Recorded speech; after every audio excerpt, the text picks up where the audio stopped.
The country has been mired in deep financial crisis since 2019. The bank says it needs to address the root structural causes that led to the crisis.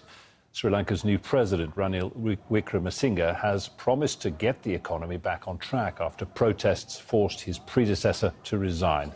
Wickremesinghe's government has kept a state of emergency in place, but as Minel Fernandez explains from Colombo, people are still protesting and at least 3 protest organisers have been arrested. The groups might be smaller than what we've seen in recent months, but no less vocal.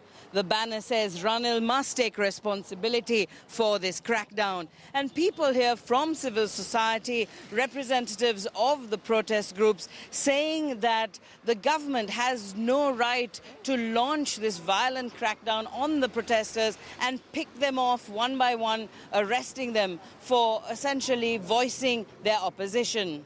People now see the protest site as a site of danger, whereas previously it was the protection site that gave people courage, gave people protection. People came together, right? And also it was a site where everybody could talk freely.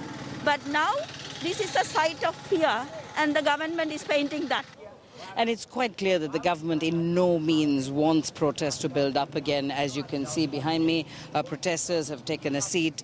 They've all sort of started this silent demonstration. They've said they're not going to be violent, but they're just making their voices heard. Over here, you can see the huge band of police, of security. There's army on the other side, there's police, there's special task force commanders. The protesters have been told to stick to the protest grounds on the other side. And it's quite clear, as I said, that this is to prevent any sort of big gatherings or crowds getting together and coming close to what this struggle was against initially the government of Gotabaya Rajapaksa and now that of Ranil Wickremesinghe.